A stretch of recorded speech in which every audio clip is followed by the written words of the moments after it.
So I'm standing in my hallway Thursday night at 6:47 p.m. holding this chocolate ganache cake I spent 3 hours making after work, and I can hear Maxwell and his buddies absolutely losing it in the living room, like howling, drunk laughter. Oh no, that is the worst feeling when you are trying to pull off a surprise. You know something is wrong, right? Oh man.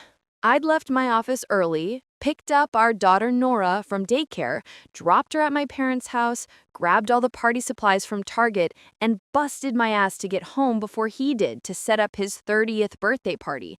Except he beat me home. Wait, what? That is so frustrating. I am so sorry that happened to her. I bet she was ready to just scream into a pillow. And I walk in to find 5 grown men sprawled across my sectional with beer cans everywhere, watching something on our TV that has them cackling like hyenas.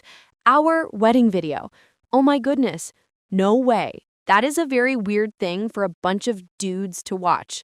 Seriously, what is wrong with them? I am completely confused.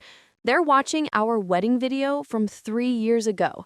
I'm frozen in the doorway with this cake. She is just standing there with this beautiful, probably expensive cake, and now she is seeing this. This is a disaster. And Anthony points at the screen going, "Look, look, here it comes." And Maxwell goes, "Oh man, watch this." And I see myself on screen in my wedding dress talking to my aunt by the dessert table. The camera pans, and there's Maxwell near the bar with Lisa, my best friend since high school. Lisa, my maid of honor, Lisa. Wait a minute, Lisa? Her best friend? This cannot be real. This is unbelievable. And even in the video, you can see him lean in and kiss her, like actually kiss her, not a peck. His hand is on her waist and everything. I never saw this happen at my own wedding because I was busy with 200 other guests. Are you serious? On her wedding day? That is terrible, truly horrible. I am speechless. But there it is, on video, clear as day. And Maxwell goes to his friends. Remember when I kissed Lisa during the reception? She could not resist me that night. Oh, he is not just a cheater, he is a boastful jerk about it. What a horrible, horrible person. I hope she is recording this. Seriously, I would be shaking. And his friend Simon is dying laughing, going, "Your wife never suspected a thing. She was too busy with guests." And Maxwell just shrugs and says, "She's so naive." Oh, this is making my blood boil. The level of disrespect is insane. I am completely enraged on her behalf. I'm still standing there, cake in my hands, decorations in my car, my phone is in my back pocket, and I pull it out so carefully and start recording because what the actual hell is happening right now? Yes, good idea. Get that evidence. That is what you have to do in this awful situation. Smart move. Then Maxwell takes another sip of his beer and says, "Been secretly meeting her for 2 years now." His boys are high-fiving him. Anthony goes, "2 years, man, that's impressive." Impressive? Are you kidding me? That is just awful, and his friends are absolute trash for supporting that. They are just as bad.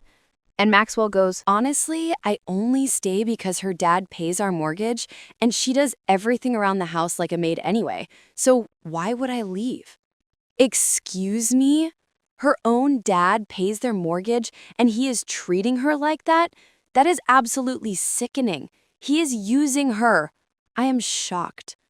They all clinked their beers together, clinked them like it was something to celebrate. I recorded a solid 2 minutes of this before my hands started shaking too much. Oh, she is a rock star for getting that much. 2 minutes of that garbage is plenty. I cannot even imagine what that feels like. My heart is pounding for her. They were ranking Lisa versus me, discussing how Lisa is more fun and doesn't nag about cleaning the garage or spending money. How I'm basically a live-in house manager who happens to share his bed sometimes. Maxwell said those exact words. Live-in house manager. Oh my gosh. Live-in house manager? I just cannot believe the nerve. That is the most despicable, horrible thing to say. He is going to regret this so much. I backed out of the hallway so quietly, put the cake on the kitchen counter, walked outside, sat in my car in my own driveway for like 20 minutes, just breathing, because I needed to not go back in there and commit a felony. Good job, girl. Sometimes you really have to take that moment. Just breathe. Do not do anything impulsive, right? 20 minutes is not nearly enough, but it is a start. She is keeping her cool. My dad has been paying our mortgage for 2 years since Maxwell's startup failed, and he couldn't find work for 8 months. Oh my goodness. Are you serious? Her poor dad. That makes this even worse. He is literally paying for his own daughter to be disrespected like this. I am completely beside myself. My dad, who writes the check every single month because Maxwell promised he was getting back on his feet and just needed time. My dad, who thinks Maxwell is a good husband because Maxwell plays the part so well at family dinners. Yeah, I have seen that one. The charm can be really deceiving. What a scumbag. He is playing everyone, especially her father. I am so angry.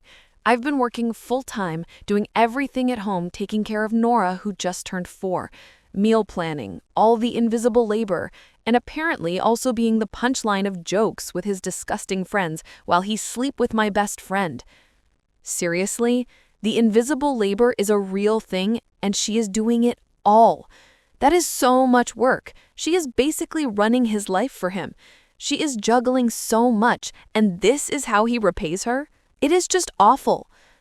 2 years. 2 years he's been meeting up with Lisa. I did the math. Sitting in that car. That means it started when I was pregnant. Stop right there. What? When she was pregnant? I am literally gasping. Oh my goodness, no. When she had hyperemesis gravidarum too? He is the absolute worst. I cannot believe that. When I had hyperemesis gravidarum and couldn't keep food down for months, and Maxwell would say he was going to the gym or meeting his buddy Francis for drinks, when I was so sick I couldn't get off the couch and he'd come home at 10 p.m. smelling like perfume. Oh, the excuses he used to make. The flashbacks she must be having right now must be terrible. He was cheating on her while she was suffering and carrying their child. He is truly heartless. And I actually believed him when he said Francis's girlfriend wore too much perfume and it got on him when she hugged him goodbye. Oh, I have heard that one before. It is the oldest trick in the book. But when you love someone, you want to believe them. She should not blame herself for this, not at all. I called my sister Alicia from the car. Didn't even say hello, just started ranting. And she goes, "What?" And I'm like, "Yeah, so I just found out Maxwell has been cheating with Lisa for 2 years by walking in on him watching our wedding video with his friends and bragging about it." I bet her sister was completely stunned. That is just such an insane story to have to tell someone. Like, how do you even process that information? Alicia goes, "I'm coming over right now."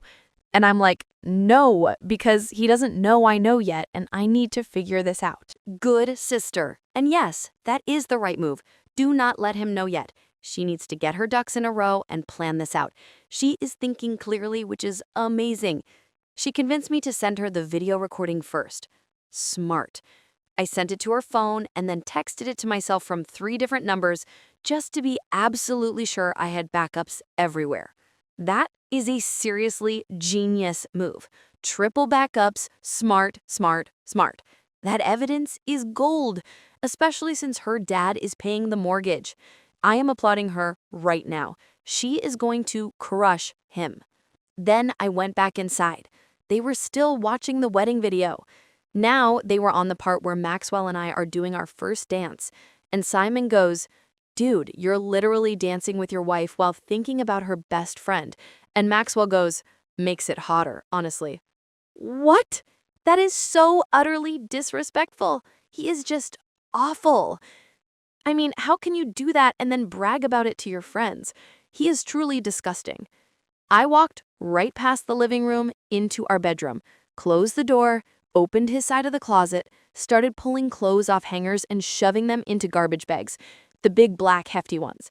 Grabbed his shoes, his workout stuff, all his stupid graphic t-shirts he thinks are vintage, but just make him look like he shops at a middle school. Yes, the black hefty bags, that is a power move. I am cheering her on right now. Get all of his trash out with his actual trash. This is magnificent. I could still hear them laughing out there. Filled 4 garbage bags before I heard footsteps. And Maxwell opened the bedroom door going, "Babe, when did you get home?" And saw me standing there with trash bags full of his stuff. Oh, he did not even realize she was home. He is so self-absorbed. And calling her babe after everything? The nerve! He goes, "What are you doing?" And I just stared at him. He's holding a beer. There's a pizza stain on his shirt. This is the man I married. The man I've been supporting financially and emotionally while he screws around with my best friend and makes fun of me to his boys. This visual is so perfect. Beer in hand, pizza stain. He is the epitome of a lazy man-child who got caught. I hope she just laid into him. I said, "I came home to surprise you for your birthday, had your favorite cake and decorations in my car. Instead, I got to hear you tell your friends how you've been meeting Lisa behind my back for 2 years and only stay with me because my dad pays your bills." Boom! Direct hit. Say it all. Do not hold anything back. His face must have been hilarious. I am loving this so much. His face went white, like vampire white. He actually stumbled back a step and goes, "Babe, wait, I can explain. That wasn't..." And I'm like, "Do not call me babe ever again. I have the whole thing on video." That is right. Show him the proof. He cannot gaslight her now. I love that she shut down the babe thing right away. That is powerful. That's when he switched tactics. Started saying it was just guy talk, locker room stuff. He was exaggerating to sound cool in front of his friends. Oh, of course he did. The classic locker room talk excuse. It is so pathetic and predictable. I knew he would try to minimize it. I said, "So you weren't kissing Lisa at our wedding reception?" He goes, "That was nothing, just a drunk mistake 3 years ago. That's it." So I pulled out my phone and played the video back. Him saying he's been meeting her for 2 years. Him saying I'm naive. Him saying my dad pays our mortgage like it's a punchline. Playback. What a strategic genius. Let his own voice be the evidence against his lies. That must have felt amazing, the best kind of revenge. He tried to grab my phone and I yanked it back so hard I almost dropped it. Told him if he touched me or my phone, I would call the cops right now and have him removed. Good girl, set those boundaries. He is desperate and escalating, so she has to stay safe. Do not let him touch you. He backed off but started going into this whole speech about how marriage is hard and he made mistakes, but we can work through this. What about Nora? What about our family? He loves me and we can fix this. Here comes the sudden concern for the family he was just laughing about. It is all about trying to save himself now. Do not fall for it. I asked him point blank how many times he's been with Lisa in the past 2 years. He wouldn't answer, just kept saying it doesn't matter and we should focus on moving forward. I asked where they meet up. He said that's not important. I asked if it was happening in our house when I was at work, and he goes, "No, never here. I would never disrespect you like that." Oh, that tiny little line of what he thinks is respect. As if having a 2-year affair is fine, but doing it in the house is too far. I am laughing a little because it is so absurd. His friends were still in the living room. I could hear them being suspiciously quiet now, which means they definitely heard us fighting. Maxwell kept trying to touch my arm and I kept stepping away, and finally he goes, "Can we at least talk about this privately without everyone here?" And I said, "Your friends can leave, but you're not staying in this house tonight." Yes, lay down the law. He needs to go. He absolutely deserves to be kicked out. He actually laughed, said, "This is my house too, and I can't just kick him out." I reminded him, my dad pays the mortgage, which means my dad is on the lease, and I'm calling him right now to let him know his son-in-law has been committing fraud by accepting mortgage money under false pretenses while cheating on his daughter. That shut him up real fast. That is the ultimate trump card. That is the money shot. Calling her dad, that is the real consequence he is afraid of. That is the best comeback I have ever heard. Seriously, that is amazing. I walked past him back to the living room where Anthony and Simon and the other guys were suddenly very interested in their phones. Oh, suddenly shy, are we? The party is over, boys. Time to scatter. They are such cowards. Told them all to get out of my house. They scattered like roaches, just grabbed their stuff and ran. Anthony tried to say something to Maxwell on his way out, and I snapped at him to save it. Scattered like roaches, that is the most perfect description. I am completely cheering. And good for her for shutting Anthony down. Do not talk to the cheater, just leave. Once they were gone, Maxwell started up again with the whole, "We need to talk about this rationally" speech, and I cut him off. Rationally? He lost the right to talk rationally when he was making out with the maid of honor at their wedding. No more talking. She has got this. Said he has two options. Option 1 is he packs a bag and leaves tonight, and we handle this through lawyers. Option 2 is I call my dad right now, call Lisa's fiance Beau right now, because, yeah, she's engaged to someone else, and I post a video on Facebook tagging every single person we know. The double whammy, calling out Lisa's fiance and posting it on social media, that is the nuclear option. She is not messing around. And Lisa is engaged? That is even more awful. Unbelievable. His eyes got so big when I mentioned Beau. He goes, "You can't do that." And I'm like, "Watch me." I had my phone out already pulling up Facebook. Haha, he is terrified. That is the one thing he actually cares about, is getting caught and exposed. Watch her do it. That's when he switched to begging, full-on begging, saying he'll do anything. He'll cut off Lisa completely. He'll go to counseling. He'll prove he can change. He got down on his knees in our living room and grabbed my hands. Oh, the desperate theatrics? On his knees? That is so manipulative. Do not fall for the fake repentance, girl. He's just trying to save his own skin. And I ripped them away so hard. Told him I want him out of this house in 1 hour. Pack whatever he needs for the next few days because he's not coming back. He can stay with Anthony or Simon or literally anyone else. But not here, not around me, and definitely not around Nora. 1 hour, that is the perfect deadline. Yes, get him out. He does not deserve to be near her or their daughter. I am so proud of her for standing her ground. He kept trying to negotiate, saying he has nowhere to go, asking if he can at least sleep on the couch, promising he won't bother me.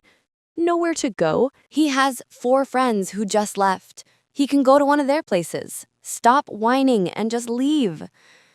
I said an hour and walked back to the bedroom to keep packing his stuff. He followed me, stood in the doorway, going, "Please just let me explain everything." Do not explain. There is nothing to explain. That is just another tactic to waste time. And I whipped around and screamed at him that there is no explanation that makes this okay. That I don't care why he did it or how it started or what his excuse is. That he spent 2 years lying to my face, sleeping next to me at night, playing happy family with our daughter, eating meals I cooked, living in a house my father pays for, all while screwing around with my best friend, who I trusted. That is the most important part. She does not need an explanation. She is completely right. His why does not matter. It is the betrayal that matters. He is trash. She is getting all her pain out. Good for her. He tried to say Lisa seduced him, that she came on to him and he was weak. Oh, here comes the victim blaming. Pathetic. The classic cheater excuse. I knew he would try that. I literally laughed in his face, told him he's a grown man who made choices and he can own those choices like an adult, instead of blaming everyone else. Yes, laugh at him. That is the perfect response. He needs to take responsibility. He is not a teenager. I love her delivery. Then my phone rang. Maxwell's mom, Juliana. I let it go to voicemail. She called again immediately. Oh boy, here comes the flying monkey. I bet he called her as soon as he heard lawyer. He is such a baby. I answered and she goes, "Maxwell just called me very upset, saying you're kicking him out over a misunderstanding and you won't listen to reason." A misunderstanding? Seriously? That is not a misunderstanding, Juliana. That is a full-blown betrayal. I said, "There's no misunderstanding, Juliana. Your son has been cheating on me for 2 years with my best friend, and I have video evidence of him bragging about it to his friends." She got quiet. Then she goes, "All men have their moments, dear. Don't throw away your marriage over boy talk." Oh my goodness, I am completely flabbergasted. All men have their moments, and boy talk? That is disgusting parenting. Now we know why he is such a jerk. I hung up on her, just ended the call. She texted me 3 times after that, and I blocked her number. Good. Hang up and block her. She does not deserve one more second of her time. Boundaries are important. Maxwell was still standing there and goes, "See, even my mom thinks you're overreacting." And I lost it. Told him his mother raised a man who thinks cheating is boy talk and lying is acceptable, and using his wife's family for money while disrespecting her is totally fine. That his mother is the last person who gets an opinion on our marriage. Tell him. She completely nailed the reality of the situation. His mom is enabling his awful behavior. He is officially done with that argument. I gave him the garbage bags I'd already packed and told him to get the rest himself. He took them to his car while I sat on the bed, just breathing again, because the adrenaline was making me shake. The adrenaline crash is real. She needs to focus on herself right now. Just breathe. She handled that better than anyone could have. When he came back in for more stuff, I asked him if our entire marriage was a lie, if he ever actually loved me, or if I was just convenient. He swore he loves me, and this thing with Lisa just happened and spiraled out of control. That is a horrible question to have to ask, but that is what they do. They minimize the affair. It just happened? No, he chose it over and over again. I asked when was the last time he saw her. He wouldn't answer. I said if it was recent, he better tell me now. And he finally admitted they met up for lunch on Tuesday, 2 days ago. Oh, 2 days ago. That is so recent. He was literally with her 48 hours ago. That is a fresh, ongoing betrayal. I knew he would not tell the truth right away. He saw Lisa for lunch while I was at work, and then came home and ate the dinner I made and played with Nora before bed and didn't say a word. That is so cold. Living this double life, while she is being a loving wife and mother. The ultimate disrespect. I told him, I want a divorce. He started crying, actual tears running down his face, saying, "Please don't do this. Think about Nora. We can fix this." Here come the crocodile tears. He is only crying because he got caught and is losing his free ride. Do not fall for the "think about Nora" line. He should have thought about Nora 2 years ago. I said, Nora deserves a mother who respects herself enough not to stay with a cheating liar and a father who knows actions have consequences. That is the most beautiful, powerful thing she could have said. She is setting the best example for her daughter. She is completely strong. I love this answer. He packed 3 more bags. I followed him around the house to make sure he wasn't taking anything that wasn't his. He tried to grab the iPad, and I said, "That's Nora's for her games," and he can't have it. He argued, and I said, "Take it up with your lawyer." The iPad, seriously. Even now, he is trying to be petty. "Take it up with your lawyer" is the perfect final line. I am completely pumped for her future. Right before he left, he turned around in the doorway and said, "You're making a huge mistake. You'll regret this. We're good together." Classic manipulative nonsense. He is still trying to get into her head. No, dude, you made the mistake. She has 0 to regret. And I'm like, we were never good together. I was just too busy managing everything to notice you were a lying cheat. Preach. That is the real truth. The honesty is amazing. He was just an extra chore she had to manage. I am completely impressed. He tried one more time to hug me. I stepped back. He finally left. I locked the door behind him, all the locks, the deadbolts, and the chain. Then I went around and locked every window, checked twice. Safety first. That is the right thing to do.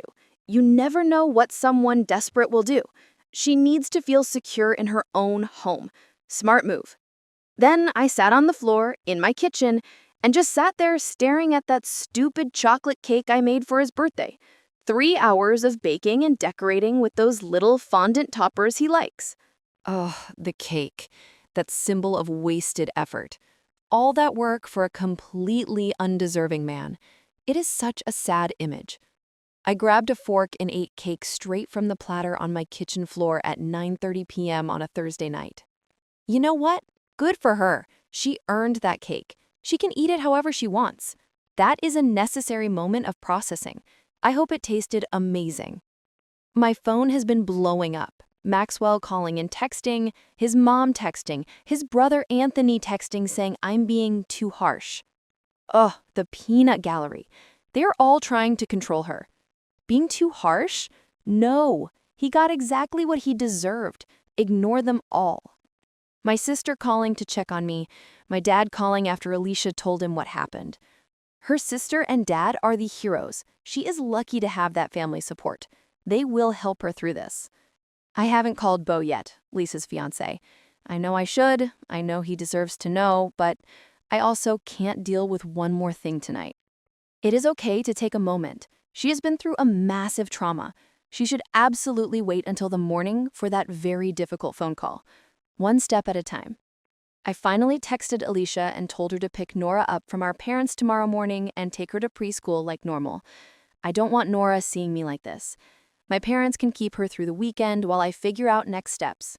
Such a good mom, protecting her daughter and giving herself space to deal with the chaos. She is prioritizing what matters. Shout out to whoever reading this thinking, why didn't you just throw the cake at him?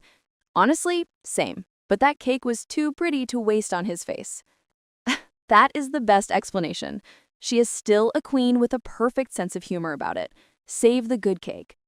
I don't know what I'm doing. I don't know if I handled this right. All I know is I'm sitting here at almost midnight on what was supposed to be his birthday party, and instead I'm Googling divorce lawyers and eating cake alone and trying to figure out how the hell I tell my 4-year-old daughter that daddy isn't going to live here anymore. She absolutely handled this perfectly. She needs to believe that. Divorce lawyers and cake are the right way to end this awful chapter. She will figure out what to tell Nora when the time is right. Update 1 coming because Maxwell showed up at 7 a.m. and it got so much worse. First update. I barely slept Thursday night. What? He showed up at 7 a.m. after being told to leave? Oh no, the nerve. I need to hear this update right now. Kept checking my phone every 20 minutes because Maxwell was texting me nonstop. Stuff like, we need to talk, please don't do this, and I love you and this is fixable. And then around 2 a.m., he switched to, I deserve a chance to explain myself properly. Of course he did. Nonstop texting is a huge red flag. He is trying to wear her down. I love you is the worst thing to text after that betrayal, and he deserves nothing from her. I didn't respond to any of it. Just lay there in bed staring at the ceiling in my house that my dad pays for, while this man who's been using me thinks he deserves anything. Good girl. Silence is the best response to manipulation. Do not engage. He needs to realize she is not his house manager anymore. Around 6 a.m., I finally dozed off, and then at 7:15 a.m., I hear banging on my front door, aggressive banging. Oh no, this psycho is back. 7:15 in the morning? That is absolutely ridiculous. He is escalating now. I grabbed my phone and went to the living room, and there's Maxwell outside in the same clothes from yesterday, absolutely pounding on the door, yelling, "Open up, we need to talk." Pounding! That is domestic harassment. He is making a scene. What a terrible person. I hope she did not open it. My neighbor Lillian across the street was getting her newspaper and just staring. Another neighbor was walking his dog and stopped to watch. Oh, great. Now he is embarrassing her in front of the whole neighborhood. I would be so mortified. He has absolutely zero shame. Maxwell sees me through the window and starts yelling louder about how I can't just shut him out and we're married and he has rights. Rights. His rights disappeared when he lied and cheated for 2 years. He does not get to demand anything. I opened the door but kept the chain lock on and told him he needs to leave right now or I'm calling the police. He's like, I just want to talk like adults. And I'm like, adults don't cheat on their wives for 2 years and then show up screaming on their doorstep at 7 a.m. when the whole neighborhood can hear. She completely shut him down. That is the perfect logical takedown. I love her composure in this crazy situation. He tried to shove his foot in the door gap. Shove his foot. I slammed it on his foot and he yelped and jumped back. And I'm yelling at him that he does not get to intimidate me. And if he doesn't leave in 60 seconds, I'm calling 911. Did he just try to break in? That is actually terrifying. Slam that door in his foot. Ouch. He deserved that. Calling the police is the right response to attempted forced entry. Lillian across the street actually pulled out her phone at that point, like she was ready to call too. And Maxwell saw her and got back in his car, but rolled down the window yelling about how I'm being unreasonable and destroying our family. See, Lillian is a good neighbor. He only cares about getting caught by others. He is still blaming her. She is destroying the family? No, he did that already. I cannot believe his audacity. I went back inside shaking, not from fear, from rage. The audacity of this man to show up making a scene after everything he did. I called my dad, told him what happened. That is a serious, serious rage. And good. Call her dad. He needs to know that Maxwell is a menace now. Her dad is paying the mortgage, so he has power here. I hope her dad lays into him. My dad, who is the calmest person alive, was fuming. He said he's coming over right now and we're changing the locks today and Maxwell is not getting a key. Then he said he's also calling the mortgage company to make sure Maxwell's name gets taken off everything since he's been paying it. Oh, I love this. When the calm one is angry, you know it is serious. Changing the locks is genius. And getting his name off the mortgage? That is the smartest financial move. Maxwell is about to realize how much he actually lost. My dad showed up an hour later with my mom and Alicia. My mom brought breakfast sandwiches from this deli we love. Oh, breakfast sandwiches. That is the ultimate comfort. Her parents are amazing. She is surrounded by love right now, thank goodness. And I actually started crying when I saw her because I'd been holding it together all morning, but seeing my mom just broke me. I get it. Seeing your mom just makes all the walls come down. It is the safest place to finally let go. She needs that release. We sat in my kitchen and I showed them the full video. My mom watched the whole thing with her hand over her mouth, and when it ended, she said, "That boy is not welcome in this family anymore." That is final. When mom says you are not welcome, it is over. She is completely backing her daughter. My dad was so mad his hands were shaking. He kept saying, I trusted him, I helped him, I paid for his life while he disrespected my daughter. Her dad's heartbreak is heartbreaking. He was being a good father, and Maxwell used that. This is a betrayal to the whole family, not just her. Alicia wanted to drive to wherever Maxwell was staying and slash his tires. My mom had to talk her down. Go, Alicia, go. I mean, do not actually slash his tires, but I understand the urge. The fury is completely justified. Then my phone rang. Lisa. Lisa was calling me? Everyone went silent. What? Lisa is calling? That is some serious nerve. I am shocked she would even dare to call. I just stared at the screen and Alicia goes, "Do not answer that." And I'm like, "Oh, I'm answering." And I put it on speaker. Yes, speakerphone is the move. Let the whole family hear her excuses. This is going to be good. Lisa goes, "Hey, I know this is awkward, but can we meet somewhere to talk?" And I said, "Talk about what exactly?"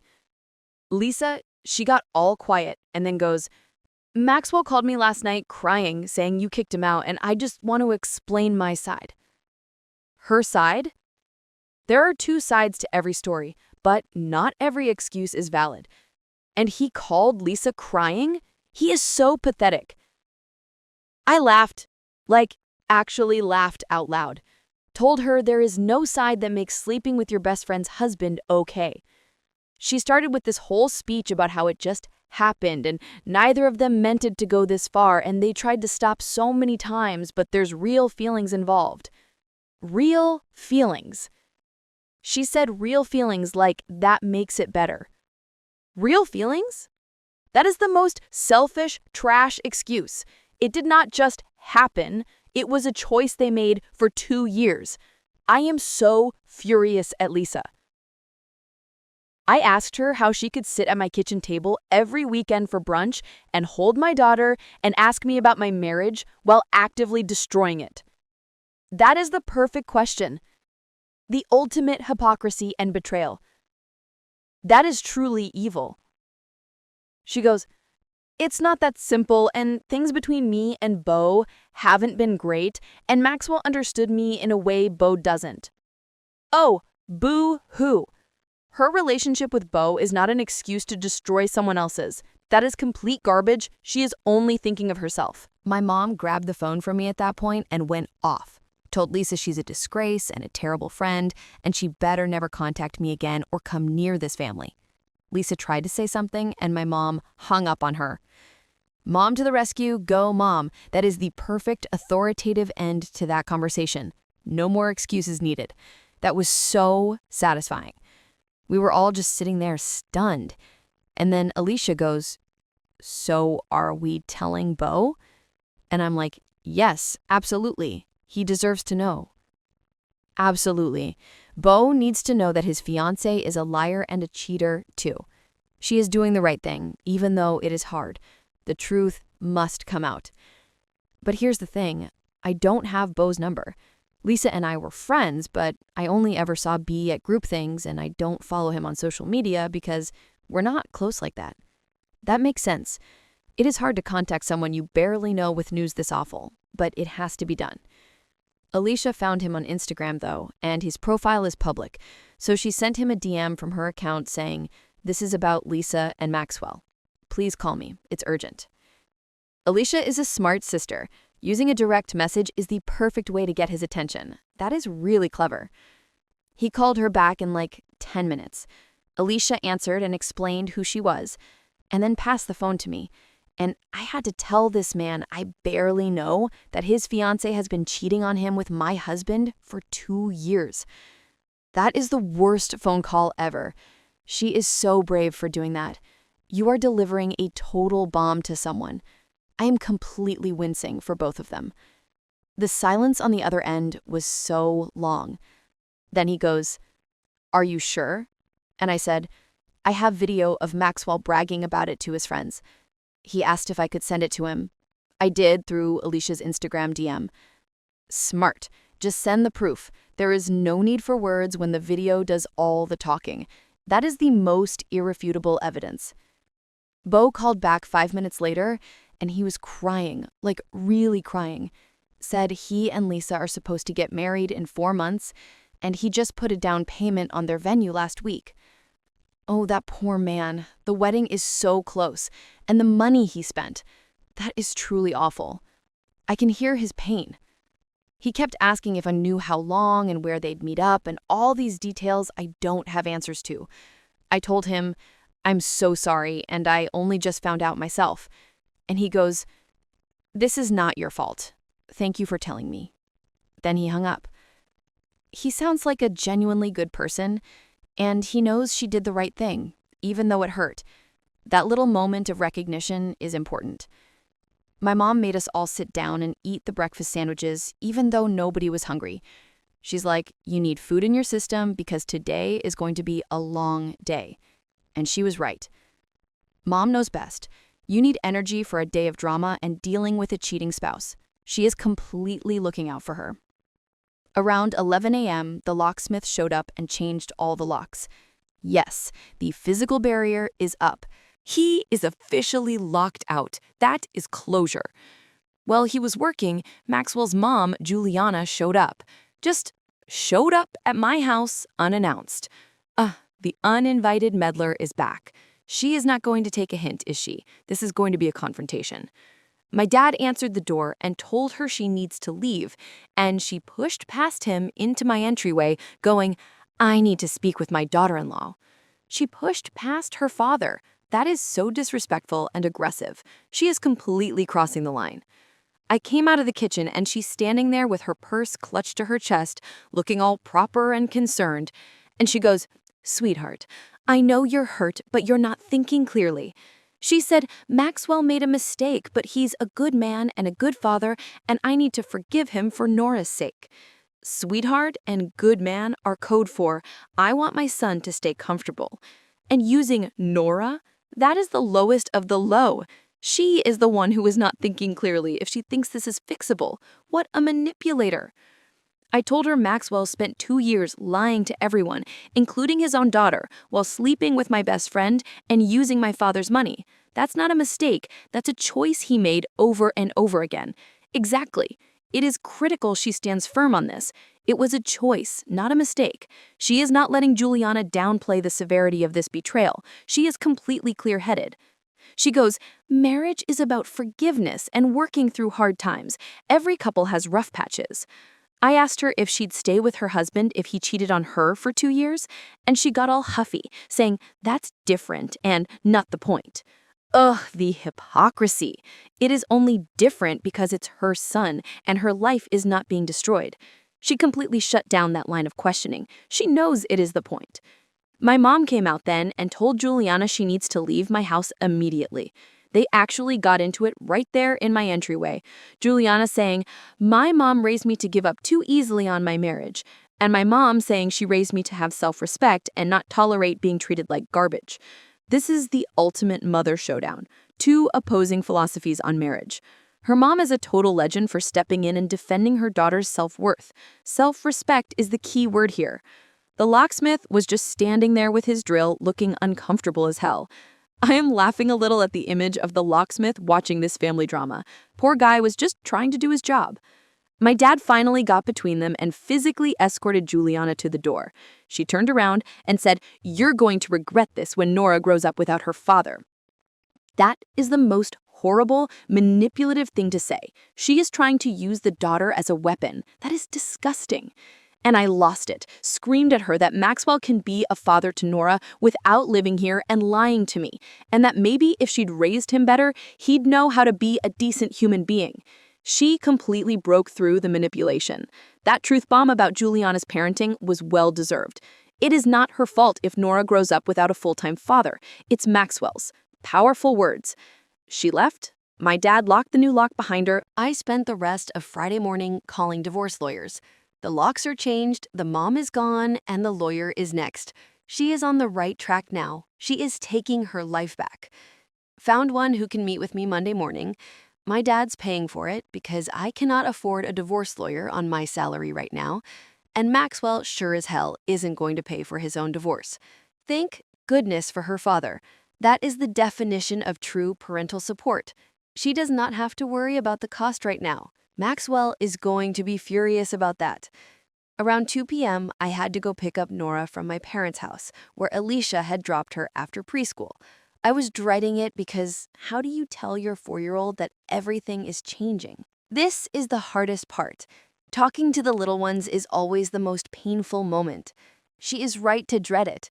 But Nora was in a good mood playing with her toys, and she asked where Daddy was, and I just said, "Daddy is staying somewhere else for a little while." She asked why, and I said, "Mommy and Daddy need some space right now, but we both love her so much." She seemed okay with that and went back to playing. That is a perfect, simple explanation for a 4-year-old.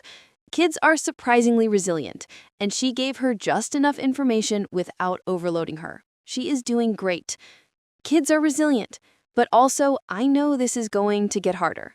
It will get harder, but she has the family support and the strength to handle it. She has completely won this round. Brought her home and made her favorite pasta for dinner, and we watched Encanto for the millionth time. She fell asleep on the couch next to me, and I just sat there, looking at her little face, thinking about how I'm doing this for her too. So she grows up seeing that her mom doesn't accept being treated badly. So she learns what she should and shouldn't tolerate in relationships. That is the absolute best reason. She is teaching Nora a life lesson in self-respect that no school can teach her. What an amazing mother. My phone would not stop. Maxwell texting asking to see Nora, his mom texting saying I'm being cruel, Anthony texting saying Maxwell is really struggling and maybe I should hear him out. The noise is deafening. They are all working overtime to pressure her. Cruel? No, she is establishing consequences for awful behavior. And Maxwell is struggling because he lost his free ride. I responded to exactly one text, and it was to Anthony. Told him his friend Maxwell bragged to him and everyone else about cheating on me, so he can deal with the consequences. And if Anthony has a problem with that, he can go struggle right alongside him. Mic drop. That is the perfect response to the he's struggling nonsense. He can suffer with his terrible friends. I am applauding her. Then, Saturday morning, I wake up to 17 text messages from Maxwell. Walls of text about how sorry he is and how he'll do anything and how I am the love of his life and Lisa meant nothing compared to me. 17 texts? He is completely out of control. It is all about desperation now. And Lisa meant nothing? What a lie. He just told his friends she was hotter and more fun. I finally responded, Told him he can communicate through my lawyer from now on and any contact needs to be about Nora only. He immediately called me and I didn't answer. He called 6 more times. I blocked his number. Perfect strategy. The lawyer is the gatekeeper now, and blocking him is the only way to get peace. She is taking control. He started calling from different numbers, random numbers I didn't recognize. I'd answer thinking it was the lawyer's office or something important, and it would be Maxwell begging me to talk to him. I blocked 4 different numbers on Saturday alone. He is literally harassing her. Calling from different numbers is a sign of how unhinged he is. That must have been so stressful. She needs to only answer numbers she knows. Then Saturday evening, Alicia texted me a screenshot.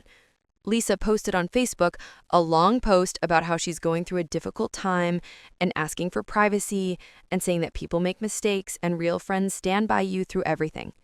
Oh, here comes the public pity party. Lisa trying to spin the narrative as if she is the victim. That is just infuriating. Real friends do not sleep with your husband. Boom! That is the moment. Beau is a legend. He completely exposed her narrative with one perfect line.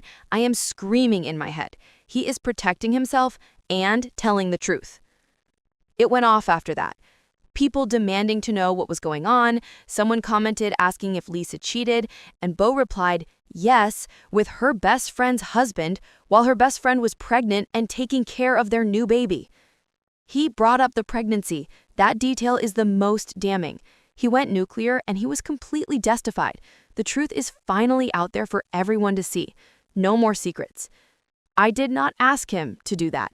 I wasn't even on Facebook at that point because I'd logged out to avoid seeing anything. But Alicia sent me screenshots and apparently everyone we know saw it. And people started commenting on Maxwell's Facebook too, asking if it was true. She did not have to ask him. He did it for himself and for her. This is the public consequence Maxwell was terrified of. He is being exposed. Maxwell deleted his Facebook entirely by Saturday night. Lisa made hers private. That is a sign of guilt. They are running from the truth. Deleting is admission. This is such a vindicating moment for her. She does not even have to lift a finger. Shout out to the commenter on my original post who said the trash was taking itself out because accurate. Oh, that commenter was spot on. That is the perfect way to describe this whole situation. What a great line. My phone started ringing with numbers I didn't know. And when I finally answered one, it was my aunt asking if the Facebook stuff was true. I told her yes, and she said the whole family is horrified and completely supports me. Then my cousin called, then another aunt, then my dad's brother, everyone calling to check on me and tell me they're team me, which is nice but also exhausting because I had to explain the situation 17 times. The family grapevine is working overtime. It is wonderful to have that support, but explaining it 17 times is completely draining. She is a trooper for taking those calls. Team her all the way. Sunday morning, Maxwell showed up at my house again, this time at 9 a.m., rang the doorbell over and over. I looked through the peephole and he's standing there holding flowers, like a bouquet of roses. Oh, the pathetic gesture. Flowers after everything? He is just trying to look good in front of the neighbors again. He is so desperate now that the lawyer is involved. I hope she did not open the door. I did not open the door. He started yelling through the door about how he knows I'm in there and we need to talk face to face. Nora was still asleep, thank God, so she didn't hear this. Good thing Nora missed that. And smart move not to open it. He is clearly unstable and harassing her now. I texted him from my laptop using iMessage since I'd blocked his number on my phone and told him he needs to leave immediately or I'm calling the cops for harassment. He texted back saying, "Harassment? Really, babe? I'm your husband, trying to save our marriage." The audacity! Harassment? Yes, it is harassment. He is refusing to leave the property after being told to go, and he is still calling her babe. He is delusional. I called my dad. He drove over and confronted Maxwell in the driveway. I watched from the window as my dad got in Maxwell's face and said, if he shows up at this house one more time without permission, he'll file for a restraining order himself. Go, Dad. The protector has arrived. A restraining order is the next necessary step to keep her safe. That is serious business. Maxwell tried to argue, and my dad said he's not discussing it, and Maxwell better be grateful he's not getting his ass beat for what he did to his daughter. Maxwell left the flowers on my doorstep and drove away. He finally backed down. He knows her dad is serious, and her dad is completely right. He is lucky he just got a verbal warning. Throw those sad flowers away. I threw the flowers in the garbage can, didn't even bring them inside. Elisa came over Sunday afternoon and we meal prepped for the week while Nora played in the backyard. Perfect. Trash belongs in the trash. And meal prepping with her sister, that is a sign of strength and focus. She is establishing a new normal and prioritizing stability. Elisa kept asking if I was doing okay, and honestly, I don't know. Like, on one hand, I'm so angry and hurt and betrayed. On the other hand, I have to function and take care of Nora and go to work tomorrow and act normal. That is the complete reality of trauma. The feelings are chaos, but life demands routine. It is okay to not be okay, but she is right to keep functioning for Nora. She told me I should take some time off work, but I can't afford to. I need my job. I need my paycheck. I need stability for Nora. That is a very powerful realization. Her job is her independence and security. She is completely prioritizing the right things. She is her own safety net now. Sunday night, I finally sat down and made a list of everything I need to handle. Divorce lawyer Monday, figure out custody arrangement, talk to HR about updating my emergency contacts and beneficiaries. She is organized and moving forward. That list is her path to freedom. Getting all that administrative stuff done is crucial. She is taking care of business like a real adult. She is completely winning this. Cancel the joint credit card. Separate bank accounts. Tell Nora's preschool that Maxwell is not allowed to pick her up without my permission. The list is so long and overwhelming, and I just wanted to cry looking at it. Oh, that list is so overwhelming. I can feel her exhaustion. But these are all crucial steps for her new life. She is so smart to do this. But also, I'm done crying over Maxwell. Then Sunday night around 10 p.m., after I got Nora to bed, I got a text from a number I didn't know. It said, "This is Bo. Can we talk?" Wait, Bo is texting her? That is a surprising and also completely understandable connection. I would answer that too. She needs someone who understands exactly what this feels like. And honestly, I don't even know what there is to talk about, but I said, okay. And he asked if he could call me, and I said yes. Update 2 coming because that phone call with Bo on Sunday night wrecked me, and I'm still trying to process everything. He called around 10:30 p.m. and started off apologizing for reaching out so late, but he couldn't stop thinking about everything and needed to talk to someone who understands what this feels like. Oh, he is apologizing for the time. That is a gentleman right there. I hope he is holding up okay. This is a terrible situation for both of them. They are on the same awful team now. I told him I get it and asked how he was holding up. He said he confronted Lisa on Friday night after I sent him the video.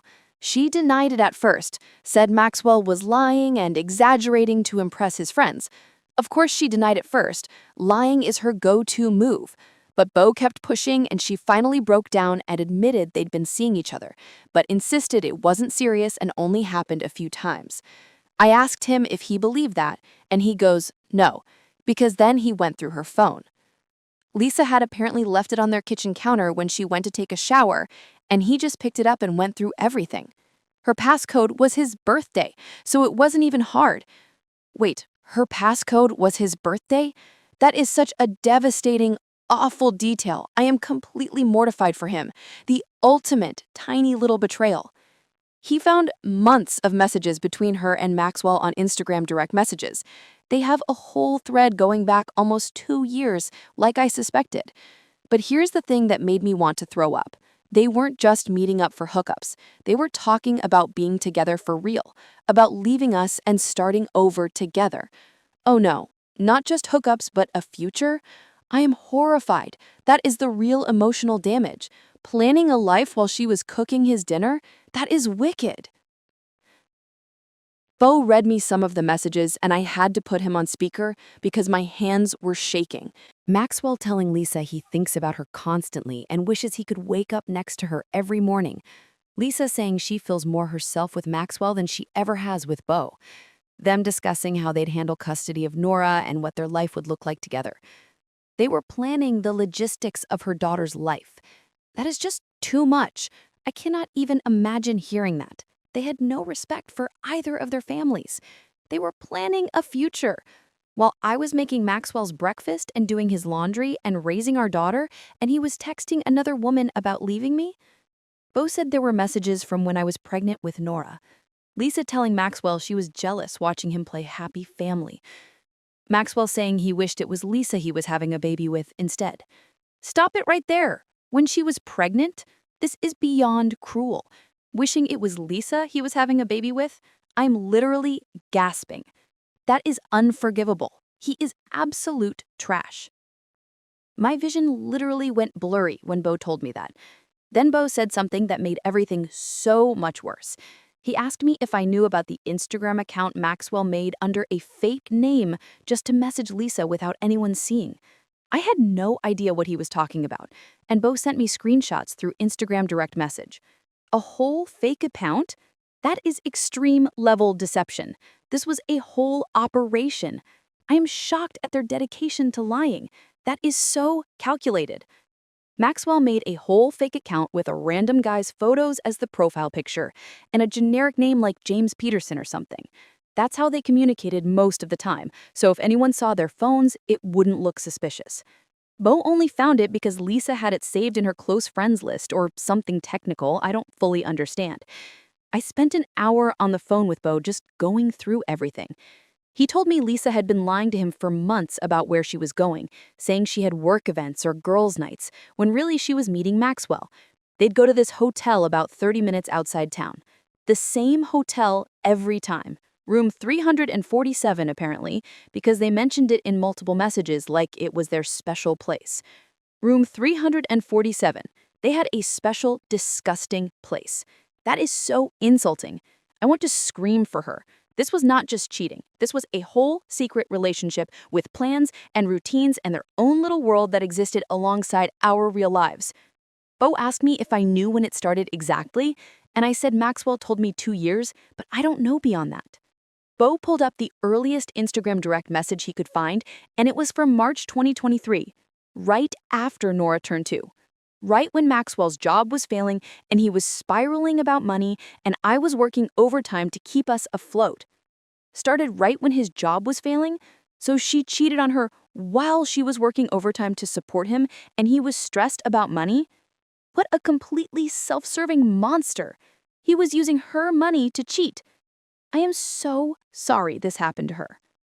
I asked Bo what he's going to do, and he said he already ended things with Lisa, told her to move out of their apartment. She's been staying with her parents since Friday night and has been blowing up his phone trying to explain herself, but he's done listening. Good for Bo. He is smart to cut that off completely. She does not deserve any more of his time. Then he asked me something that caught me off guard. He asked if Maxwell is the type of guy who tried to manipulate his way back in. And I said absolutely yes. He's already shown up at my house twice and called from 6 different numbers. He is absolutely the type. And Bo knows it because Lisa probably already mentioned it. They are seeing the pattern. Bo says yeah. Lisa said Maxwell told her he's not giving up and he knows he can convince me to take him back because I always forgive him eventually. Excuse me? Maxwell told Lisa I always forgive him? Wait, what? He's done this before? Always forgive him eventually? That is a massive bomb he just dropped. I am shocked. This is not a one-time thing. Like, this is a pattern. Like, he's done stuff before and I've let it slide. I asked Beau if Lisa said anything else about that, and he said not really, but it was clear from their messages that Maxwell thought I was manageable. That's the word they used, manageable, as in easy to control and manipulate. Manageable? That is so dehumanizing. It shows he has zero respect for her. He views her as a problem to be controlled, not a partner. That is disgusting. We talked for almost 2 hours total. By the end, we were both just exhausted and angry. And Beau said he's glad we connected because at least we're not going through this alone. I told him I'm here if he needs to talk again, and he said, same. They are trauma bonded now. They understand each other's pain completely. It is good they have each other for support. After we hung up, I couldn't sleep.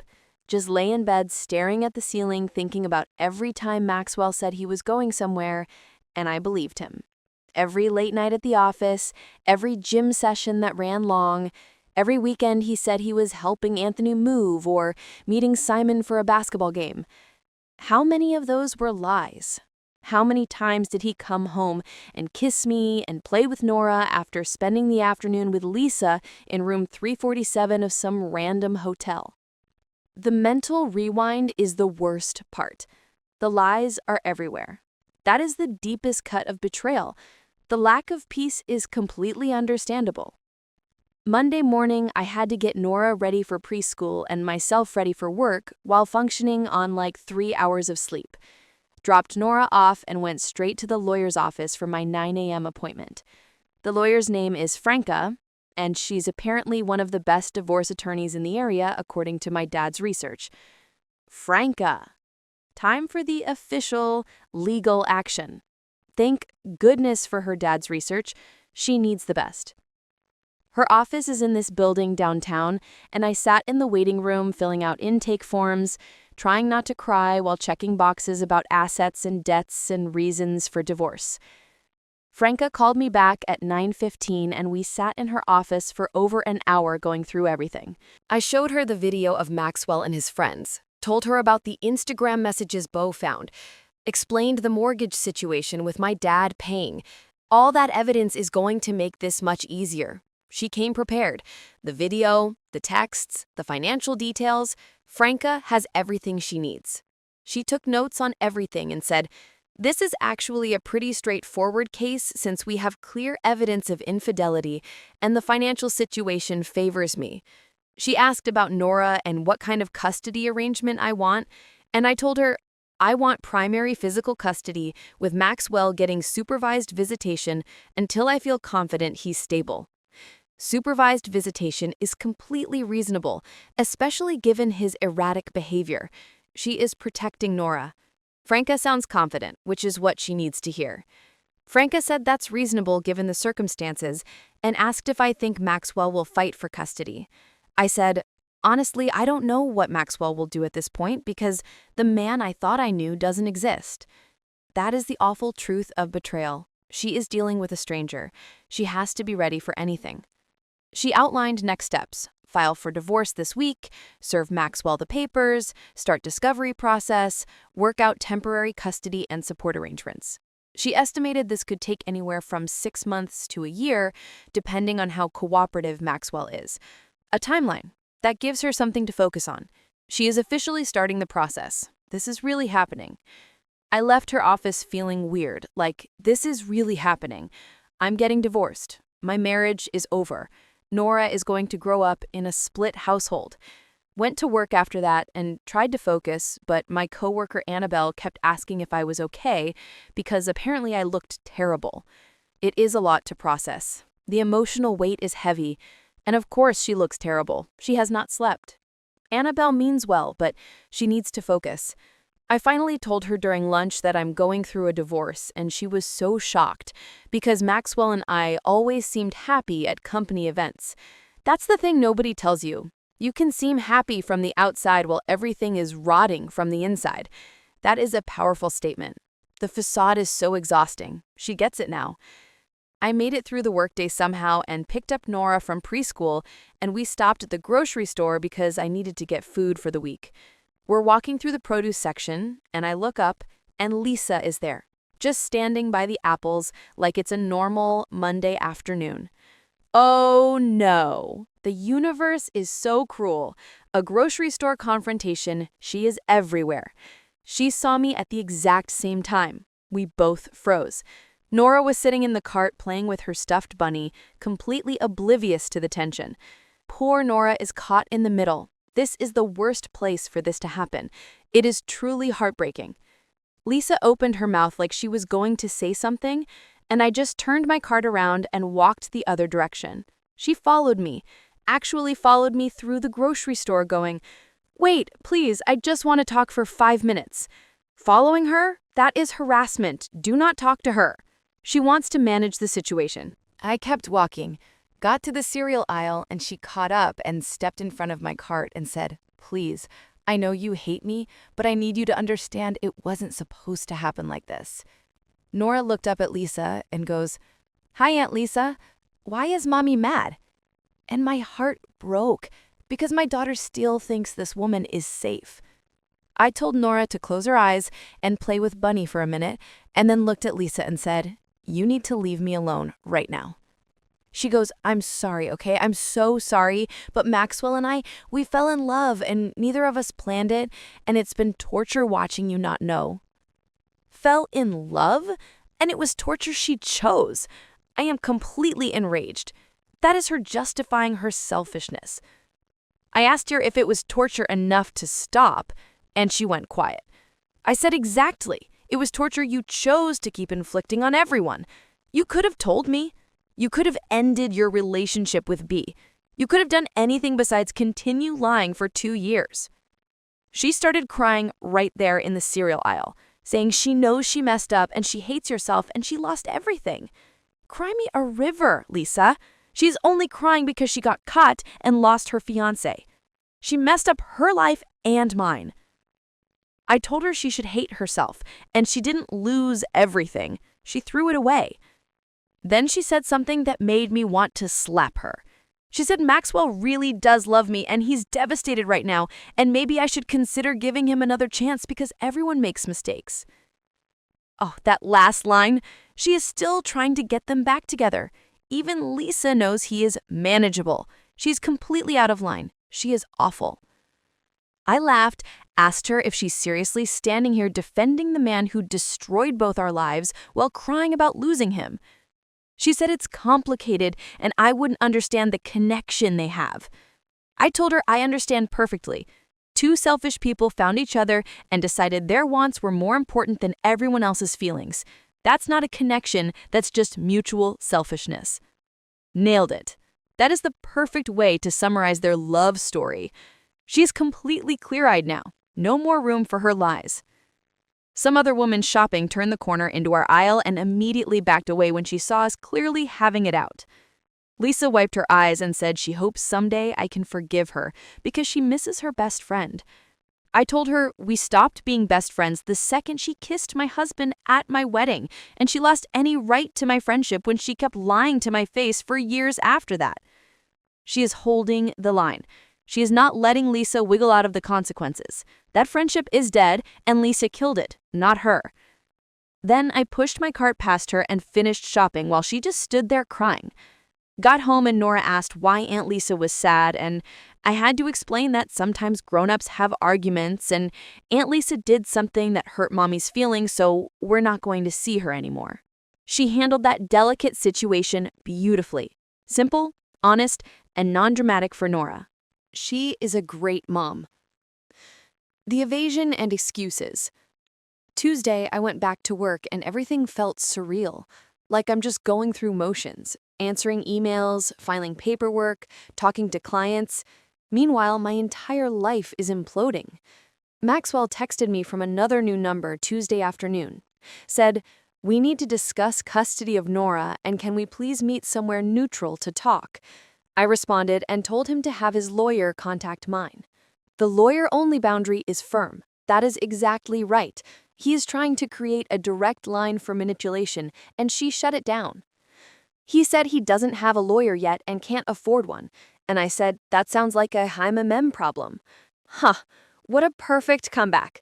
His problem, not hers. He cannot afford a lawyer, but can afford to chase her around? He called immediately from that number, and I answered, and he launched into this speech about how I'm being vindictive and using Nora as a weapon, and he has rights as her father. Vindictive? That is his classic deflection. She is establishing reasonable boundaries, not being vindictive. I told him he should have thought about his rights before he cheated. He said I'm not being fair and I'm punishing him too harshly. Too harshly? Punishing him too harshly for 2 years of lies and planned abandonment? He is delusional. He deserves every bit of this consequence. I asked him point blank if he and Lisa were planning to leave us and be together. He got quiet and then said, "Where did you hear that?" And I told him Beau went through Lisa's phone and found everything. His reaction confirmed the plan was real. Where did you hear that? Is the question of a guilty man. He cannot deny it now. Maxwell tried to say those conversations weren't serious and they were just venting or fantasizing. I asked him if he really thinks I'm stupid enough to believe that. He said I'm twisting everything to make him look worse than he is. I told him he made himself look bad by cheating on his wife for 2 years and planning a whole secret future with her best friend. She is throwing his excuses right back in his face. He is the architect of his own downfall. He made himself look bad. He said I don't understand how hard things were for him when his business failed and I wasn't being emotionally supportive enough. The final, sickening excuse. Now it is her fault because he was having a hard time. The lack of self-awareness is astounding. She was supportive enough to pay for his life. I told him that's the weakest excuse I've ever heard, and he's going to have to do a lot better than that when we're in court. He goes, "We don't need to go to court. We can figure this out ourselves." And I said, "No, we really can't, because I don't trust a single word that comes out of his mouth." She has complete clarity. Trust is gone, and the lawyer is the only way forward. She hung up and blocked him again. Securing stability. Wednesday morning, my dad called and said the mortgage company confirmed Maxwell's name was removed from everything, and my dad is now the sole payer, and if Maxwell tries to claim any ownership, he'll have legal proof he never contributed. That was satisfying, at least. This is the best news. The financial ties are cut, and the house is completely secured. He has no claim to it. What a huge win. Wednesday night, Nora asked when Daddy is coming home, and I had to sit her down and explain that Daddy is going to live somewhere else from now on, but she'll still get to see him. She asked if it's because of her, and I nearly broke down right there. Told her, "No, baby, it has nothing to do with you. Sometimes grown-up relationships change, but Mommy and Daddy both love you so much." That is the cruelest question. She is a great mom for reassuring her immediately. It takes immense strength to put Nora's feelings first. She seemed to accept that, but then asked if Daddy left because I was mean to him, and I wanted to scream because obviously Maxwell said something to her. He is blaming her to their 4-year-old. That is despicable and incredibly selfish. He is manipulating their daughter now. I told her, "No, sweetie, Mommy wasn't mean. Daddy made some choices that hurt Mommy and we're going to live separately now. But it's not your fault at all." She cried a little and I held her and we watched Bluey until she fell asleep on my lap. She is doing the right thing, directly counteracting his lie without destroying his image entirely. She is protecting Nora's feelings. Thursday morning, Franca called and said the divorce papers are ready to be filed and served. Asked if I knew where Maxwell was staying, and I said probably with Anthony, but I'm not sure. She said she'd hire a process server to track him down. The papers are ready. The end is officially in sight. The process server will find him. She is moving forward with purpose. Thursday afternoon, I got a call from Nora's preschool.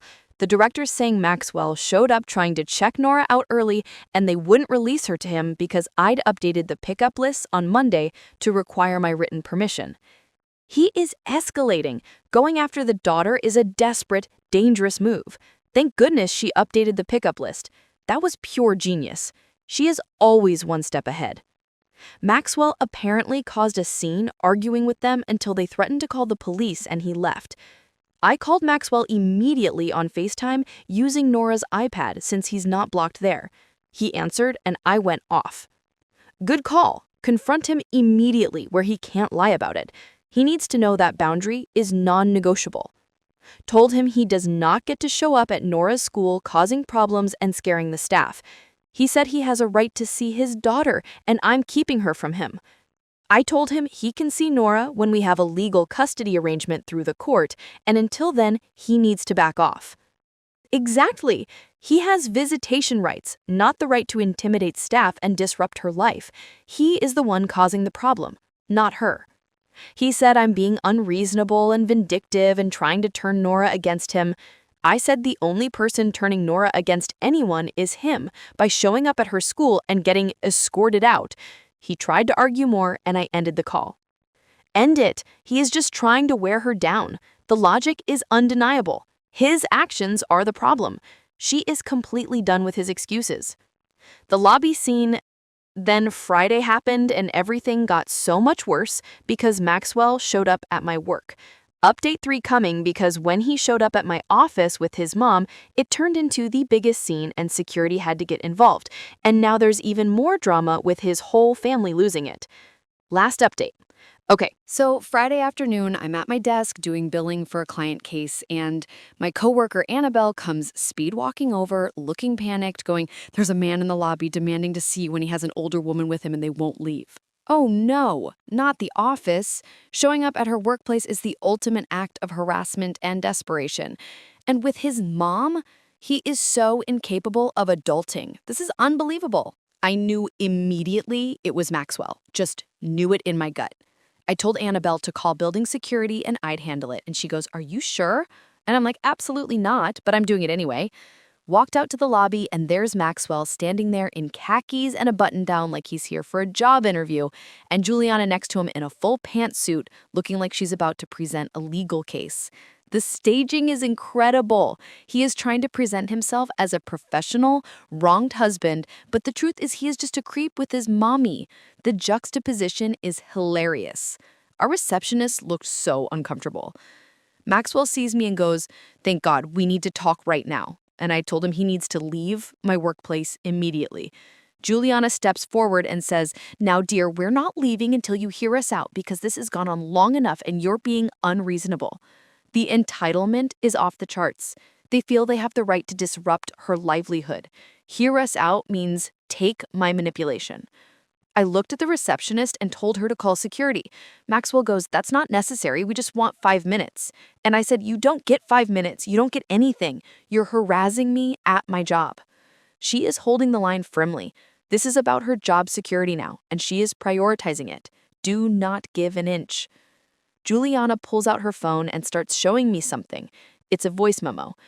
She hits play and it's Maxwell crying, like full sobbing, saying he can't live without me and Nora and he's falling apart and his mom is worried he's going to hurt himself. Emotional blackmail, using a self-harm threat to manipulate her. This is utterly disgusting and dangerous. Juliana is the worst kind of enabler. I stared at her and asked if she seriously just played me a recording of her adult son crying to manipulate me into taking him back. She goes, "It's not manipulation. It's showing you how much pain he's in because of your actions." My actions? The gaslighting is next level. He is in pain because of her actions. That is a total lie. She is brilliant for pointing out the clear manipulation. I laughed so hard the receptionist jumped, told Juliana that Maxwell is in pain because of his own actions and choices and consequences. And if he's struggling, maybe he should talk to a therapist instead of showing up at his wife's workplace with his mommy. The laughter is the ultimate weapon against their pathetic attempt at drama. The therapist recommendation is perfect. She is completely dominating this confrontation. Maxwell tried to grab my hand and I yanked it back. He goes, "Please just come outside and talk to me for 10 minutes. That's all I'm asking." I asked him, what part of "I have nothing to say to you" does he not understand? He keeps trying to touch her. That is crossing a physical line. She is completely right to yank away. He said, "We have a daughter together, and we need to figure this out like adults." I told him we are figuring it out through lawyers and the court system, like adults do when they can't trust each other. He goes, "You're really going to throw away 3 years of marriage without even trying?" And I said, You threw it away when you stuck your tongue down my best friend's throat at our wedding reception and then kept screwing her for 2 years. Say that loud. The receptionist's eyes got so wide. Annabelle was watching from the hallway with her phone out, probably ready to record if things escalated. Juliana goes, "There's no need for that kind of language." And I told her there's no need for her to be here at all since this is between me and Maxwell. She said as Maxwell's mother, she has every right to defend her son when he's being treated unfairly. Juliana is utterly delusional. She has zero right to be there. Her defense of him is pathetic. Security showed up then, 2 guys in uniforms asking if there's a problem, and I said yes. These people need to leave the building. They're harassing me. Maxwell tried to argue with security, saying he's my husband and he's allowed to talk to me. And security said not on private property when she's asking you to leave. Juliana started going off about how this is ridiculous and she's never seen someone act so cold toward their own husband. Maxwell is trying to talk over her to security, explaining that we're going through a rough patch but we're working it out. I told security, "We are not working it out. I have a restraining order pending and these people are violating my space." That was a lie. I don't actually have a restraining order yet, but it got security to take it seriously. They told Maxwell and Juliana they have to leave now or they'll call the police. Maxwell looked at me with these pathetic puppy dog eyes and said, "I love you, please don't do this." I said if he loved me, he wouldn't have cheated on me for 2 years and humiliated me in front of his friends and used my family's money while planning a future with someone else. Juliana goes, "He made a mistake." And I said, "A mistake is forgetting to buy milk. A mistake is not a 2-year affair with coordinated Instagram accounts and hotel rooms." What a line. That is the most perfect definition of the difference between a mistake and a calculated betrayal. I am cheering so loudly. Security literally had to escort them out. Maxwell was still trying to talk to me over his shoulder while being walked to the exit. Juliana was threatening to call someone, I don't even know who. My boss came out of his office after they left and asked if I was okay and if I needed to take the rest of the day off. Her boss sounds great. The humiliation was all Maxwell's, not hers, and he completely saw that. The company is on her side. I told him I'm fine and I'm sorry for the disruption, and he said it's not my fault, and if those people show up again, I should call the police immediately, not wait for security. Sat back down at my desk shaking, not from fear, from rage. The absolute audacity of Maxwell to show up at my workplace with his mother like they're staging an intervention, like I'm the problem that needs to be fixed. Got through the rest of the workday somehow, picked up Nora from my parents' house where she'd been staying after preschool, and drove home. Checked my phone at a red light and had 23 text messages. Maxwell from 2 different new members, Juliana, Anthony, Maxwell's aunt, who I've met like twice, all of them saying I embarrassed Maxwell today and I'm being cruel, and I need to think about Nora and give Maxwell a real chance to explain. 23 texts? The whole family is in on the harassment now. They are all blaming her for his consequences. The think about Nora line is pure manipulation. I responded to exactly one message, and it was to Anthony.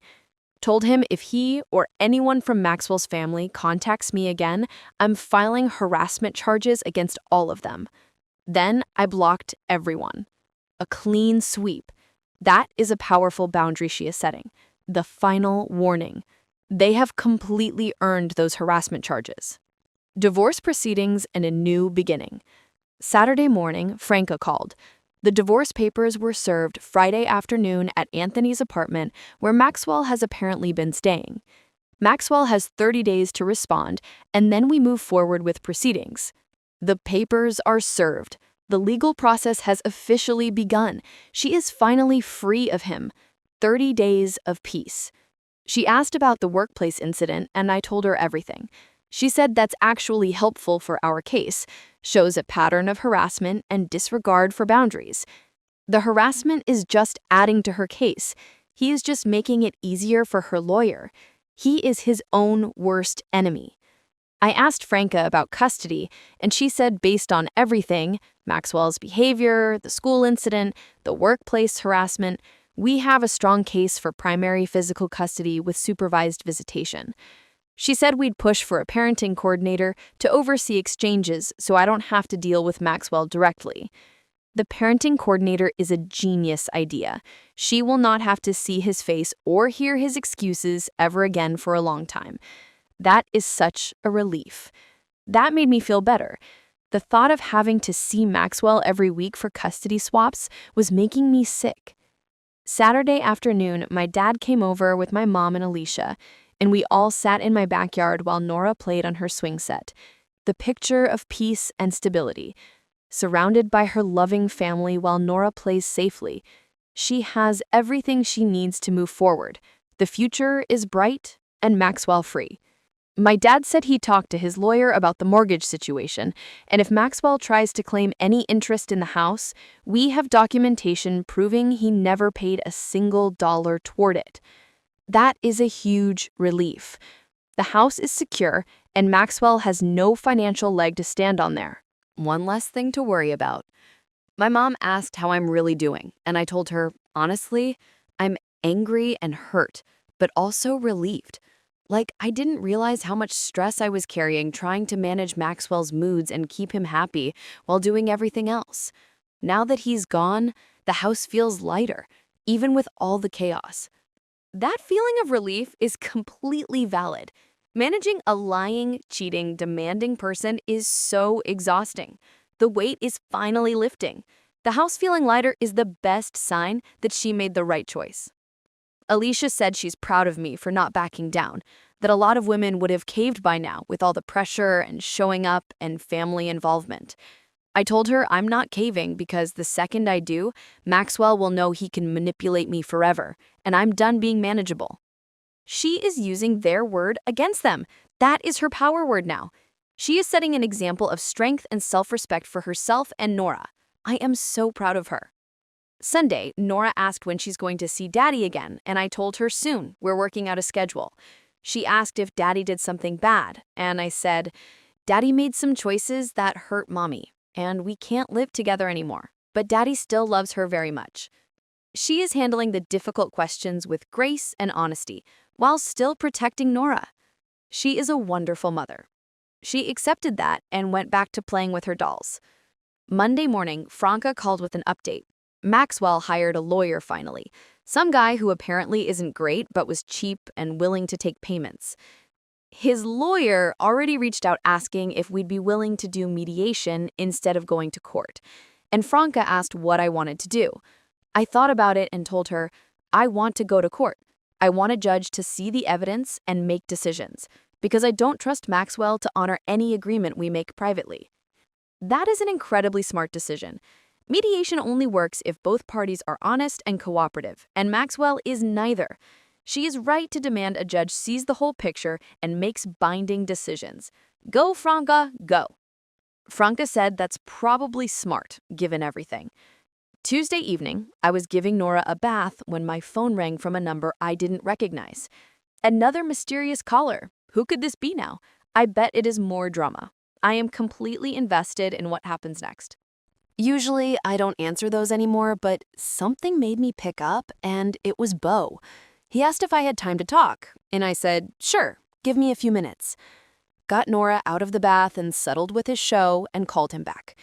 He said Lisa moved out of her parents' house and into an apartment downtown, and she's been trying to contact him constantly.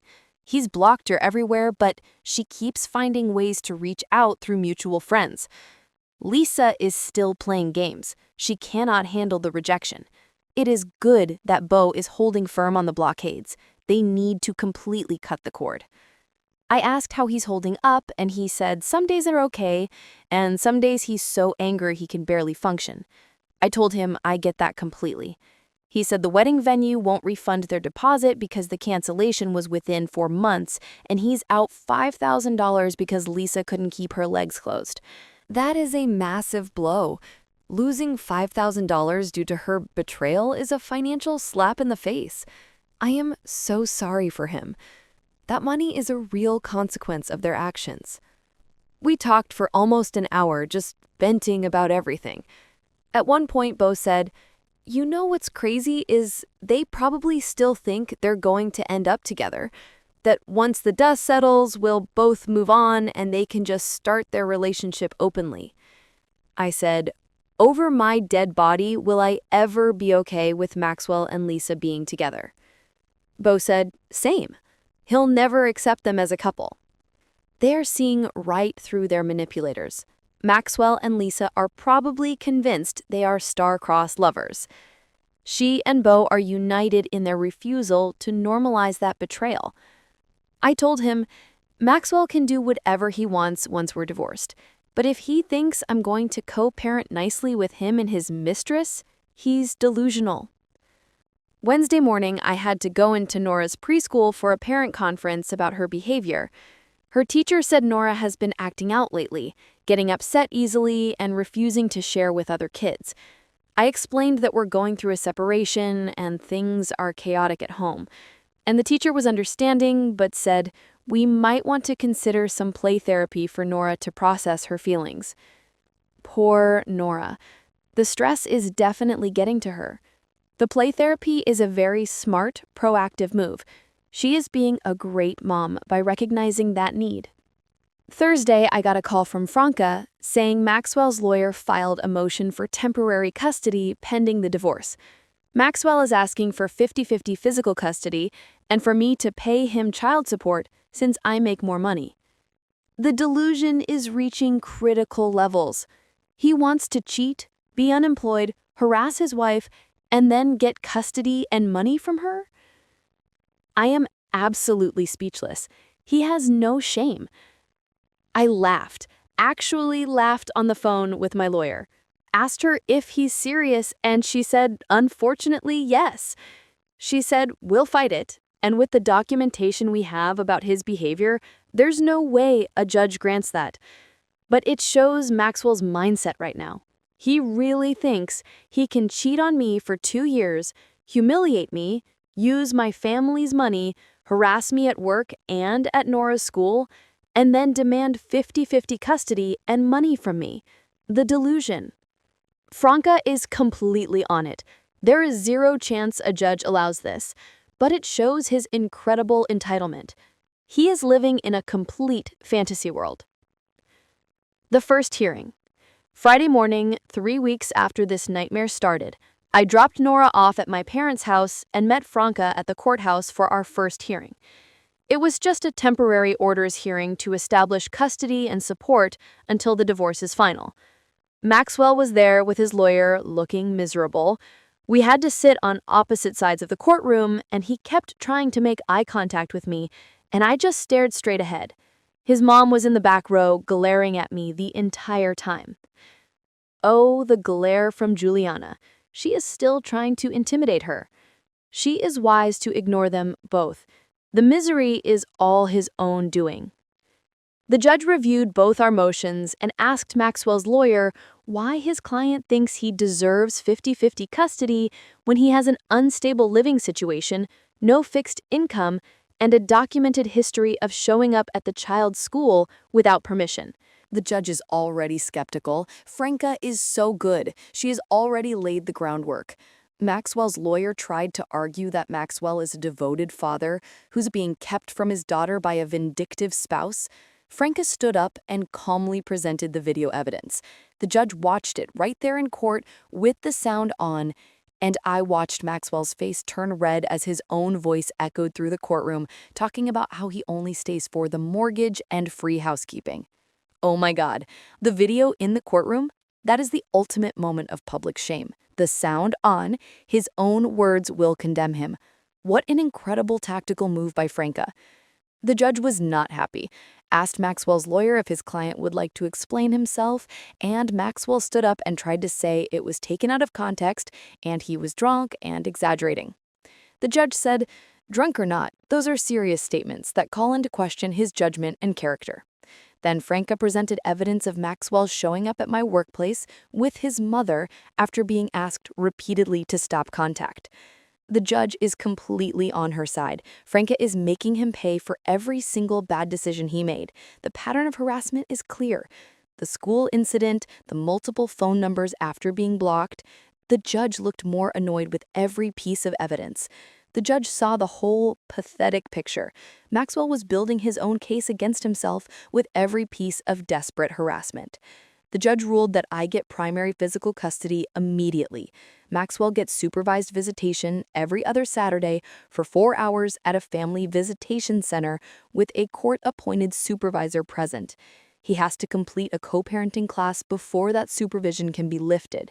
He has to pay me child support based on his earning potential, not his current unemployment, and he's ordered to stay away from my home and workplace or face contempt charges. A complete and total victory. The judge shut down every single one of his entitled demands. Supervised visitation is the perfect protective measure, and paying based on potential means he can't use unemployment as an excuse. This is magnificent. Maxwell looked like he'd been slapped. His lawyer tried to argue, and the judge shut him down, saying, "These are temporary orders, and if Maxwell can demonstrate stability and appropriate behavior, we'll revisit in 3 months." The judge left him no wiggle room. The ball is completely in her court. He has to prove everything, and she has to prove nothing more. He has to walk this straight and narrow now. We left the courthouse, and Maxwell tried to approach me in the parking lot. I pulled out my phone and started recording and said loudly, "You are violating the judge's order from 5 minutes ago by approaching me right now." He backed off immediately. She is a genius. That boundary is now backed by a court order, and he is terrified of contempt charges. He is finally under her control. Called my dad from the car and told him, and he started crying. Happy tears. Said he's so proud of me, and he's sorry Maxwell turned out to be such a disappointment, but he's glad I'm protecting myself and Nora. His dad's happy tears are the ultimate confirmation. He is proud she stood up for herself and is safe. That family support is everything. Picked up Nora that afternoon and we went to the park. Just the two of us, watched her play on the swings, and thought about how different our lives are going to be now. It's going to be hard. Single parenting while working full-time, dealing with Maxwell's supervised visits, eventually co-parenting if he gets his act together. But we're going to be okay. Better than okay. We're going to be free from his manipulation and lies and using us. The new chapter begins. She knows it will be tough, but the freedom makes it worth every effort. They are completely free now. I'm done being the woman who does everything and asks for nothing. Done being manageable. Done accepting crumbs and calling it love. To everyone who commented saying, "I deserve better," thank you. You were right. To everyone who said Maxwell will try to manipulate his way back in, you were also right, but at least I was ready for it. To the person who said the trash took itself out, literally the most accurate thing ever said. She absorbed all that wisdom and used it to fuel her victory. She is no longer manageable. She is a force. The trash took itself out. Perfect. I'm 32 years old with a 4-year-old daughter and a divorce in progress. And you know what? I've never felt more powerful in my entire life because I chose me. I chose self-respect. I chose to protect my daughter from learning that it's okay to stay with someone who treats you like garbage. And that chocolate cake I made for his birthday, I ate the whole thing over the course of that first weekend, and it was delicious. She chose herself. That is the most powerful takeaway of the entire story. The cake was delicious, and the freedom is even sweeter. What an incredible journey.